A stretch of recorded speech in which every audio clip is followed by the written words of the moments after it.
اللہ علیہ وسلم نے فرمایا کہ انسان کی اسلام کی خوبی میں سے یہ ہے کہ وہ لایانی باتوں کو چھوڑ دے. لایانی بے فائدہ باتوں کو چھوڑ دینا یہ سب سے بڑی کامیابی ہے. اور اسی طرح آپ صلی اللہ علیہ وسلم نے فرمایا کہ ہمیشہ سچ بولو. جھوٹ بولنا یہ بھی گناہ کا کام ہے. فرمایا سچ ایک سچائی ہے اور سچائی ہدایت کی طرف بھلائی کی طرف لے جاتی ہے اور بھلائی جو ہوتی ہے جنت کی طرف لے جاتی ہے. اور جھوٹ جو ہوتا ہے ایک گناہ ہے, گناہ جہنم کی طرف لے جاتا ہے, اللہ تعالیٰ کی ناراضگی کا سبب بنتا ہے. آپ صلی اللہ علیہ وسلم نے فرمایا کہ منافقین کی 4 نشانیاں بتائیں. ان میں سے پہلی نشانی یہی بتائی کہ جب بات کرے تو جھوٹ بولے. جب بات کرے تو جھوٹ بولے. ہم بات بات پر جھوٹ بولتے ہیں, گویا کہ وہ مسلمان نہیں بلکہ منافق ہے. ہم اگر اپنے آپ کو دیکھیں, ہم مسلمانوں میں شمار ہی نہیں ہو سکتے کہ بات بات پر دن میں کتنے جھوٹ بولتے ہیں. کہ کبھی مذاق کے طور پر, کبھی کسی کی استہزاء کے طور پر, کبھی اپنے نفع کے لیے, کبھی دوسرے کے نقصان کے لیے, کبھی اپنے آپ کو بچا کے عیب سے, خامی سے بچا کر اپنے اوپر بات آتی ہے, اپنی جان پر پڑتی ہے, خلاف کسی کے گواہی دے دی, آنکھوں سے دیکھا, کانوں سے سنا, وہ شخص ایسا ہے لیکن اس کو پتہ ہے ایسا نہیں ہے, پھر بھی اس کے خلاف گواہی دے رہا ہے, کہہ رہا ہے کہ وہ ایسا ہے. تو ایسا شخص مسلمان نہیں ہے, آپ صلی اللہ علیہ وسلم نے فرمایا.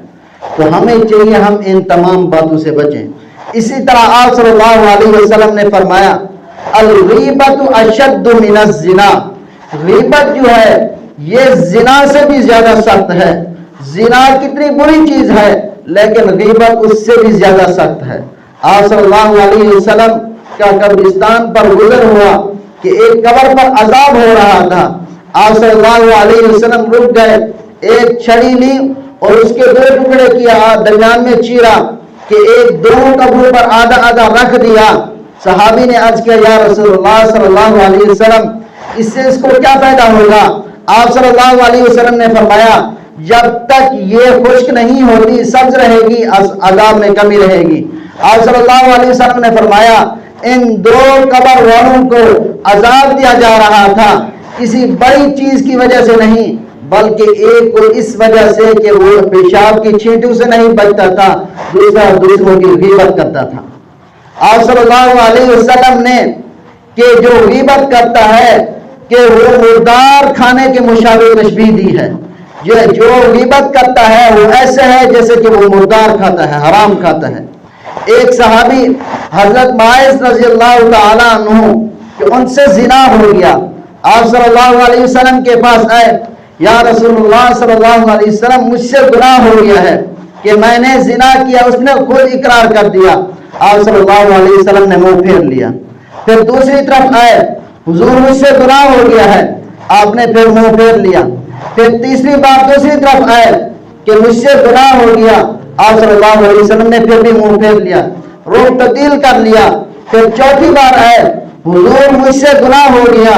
آپ صلی اللہ علیہ وسلم نے فرمایا کہ تم کیا چاہتے ہو؟ میں چاہتا ہوں کہ آپ میرا تزکیہ کریں, مجھے پاک کر دیں, یعنی مجھے رجم کر کے سزا دے کے مجھے دنیا کے اندر پاک کر دیں تاکہ آخرت میں مجھے سزا نہ ملے. آپ صلی اللہ علیہ وسلم نے اس کو رجم کا حکم دیا. اس کو رجم کیا گیا, پتھر مار مار کر اس کو ختم کر دیا گیا. کہ آپ صلی اللہ علیہ وسلم نے فرمایا اب یہ تائب ہو کر مرا ہے, اب کسی کے لیے جائز نہیں اس پر کوئی بات کرے, اس کے خلاف کوئی ایسی بات کرے. کہ 2 صحابی آپس میں بات کر رہے تھے. ایک نے کہا دیکھو ایسے برا کام کیا تھا تو اس طرح اسی سزا کی وجہ سے کتے کی موت مرا ہے. کہ آپ صلی اللہ علیہ وسلم سنے اور غصہ کا اظہار کیا, وہاں سے چل دیے کہ راستے میں جاتے ہیں تو ایک گدھ مری پڑی تھی, وہ اتنی پھولی ہوئی تھی اس نے ٹانگیں بھی اٹھائی ہوئی تھی. آپ صلی اللہ علیہ وسلم نے ان 2 صحابیوں کو بلایا, فرمایا میرے ساتھ چلو. جب آپ صلی اللہ علیہ وسلم کے ساتھ گئے, آپ صلی اللہ علیہ وسلم نے فرمایا اس گدھ کو کھاؤ. کہ انہوں نے عرض کیا یا رسول اللہ ہم کیسے کھا سکتے ہیں, یہ تو مردار ہے, ہم نہیں کھا سکتے. آپ نے فرمایا ابھی تم پہلے کھا رہے تھے فرمایا کیسے کھایا؟ آپ صلی اللہ علیہ وسلم نے فرمایا کہ تم اس مائز جو توبہ طیب ہو کر مرا اس کی غیبت کر رہے تھے، اس کے خلاف برے الفاظ کہہ رہے تھے. اس وجہ سے کسی کے خلاف برے الفاظ کہنا یہ مردار کھانے کے مشابہ ہے. اسی طرح اللہ تعالیٰ نے قرآن مجید کے اندر فرمایا اَيُحِبُّ أَحَدُكُمْ أَن يَأْكُلَ لَحْمَ أَخِيهِ مَيْتًا فَكَرِهْتُمُوهُ، کیا تم اس بات کو پسند کرتے ہو کہ تم اپنے مردہ بھائی کا گوشت کھاؤ؟ غیبت کرنے والے کے متعلق فرمایا کہ تم اپنے مردہ بھائی کا گوشت کھانا پسند کرتے ہو؟ کوئی نہیں پسند کرتا. مردار تو ویسے مردار ہوتا ہے، کوئی نہیں کھاتا، لیکن وہ کسی میت کا ہو کہ وہ انسان کی میت ہو اور اس کو کھایا جائے یہ اس سے بھی زیادہ سخت ہے، اور میت بھی اپنا بھائی ہو یہ اس سے بھی زیادہ سخت ہے. یعنی اللہ تعالیٰ نے اس کو سختی سے منع فرمایا کہ غیبت نہ کی جائے. غیبت سے آپ صلی اللہ علیہ وسلم نے منع کیا ہے.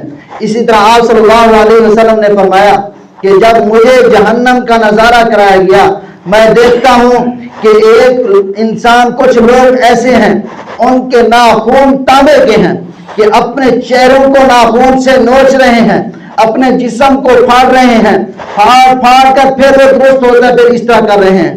میں نے جبرائیل علیہ السلام سے پوچھا یہ کون لوگ ہیں؟ فرمایا یہ وہ لوگ ہیں جو دوسروں کا گوشت کھاتے تھے. فرمایا گوشت کیسے کھاتے تھے؟ فرمایا دوسروں کی غیبت کر کے، دوسروں کی برائی کر کے. تو ہمیں چاہیے کہ ہم اپنی زبان کی حفاظت کریں، دوسرے کے لیے اچھے الفاظ استعمال کریں. اللہ تعالیٰ نے قرآن مجید کے اندر بار بار فرمایا خُذِ الْعَفْوَ وَأْمُرْ کہ تم درگزر کرو، نیکی کا حکم کرو. کہ جو لوگ پڑھے لکھے نہیں، بات کو نہیں سمجھتے، ہم نے ٹھیکہ نہیں اٹھا لیا کہ ہم اس کو سمجھا کر رہیں گے. اللہ تعالیٰ نے قرآن مجید کے اندر بار بار فرمایا، حضور علیہ السلام کو بار بار تنبیہ فرمائی کہ آپ صرف اللہ کے رسول بنا کر بھیجے گئے ہیں، آپ کا کام پہنچانا ہے، منوانا نہیں ہے. ہمارا دل کرے تو کسی کو بات سمجھا دیں، اگر اس نے سمجھ لی تو ہمارے لیے فائدہ، لیکن اگر اس نے نہیں سمجھی، چاہے ہمیں جھٹکار دیا، ہمیں واپس کر دیا، چاہے ہمیں برا بلا کہہ دیا، ہم نے خاموشی اختیار کرنی ہے، کیونکہ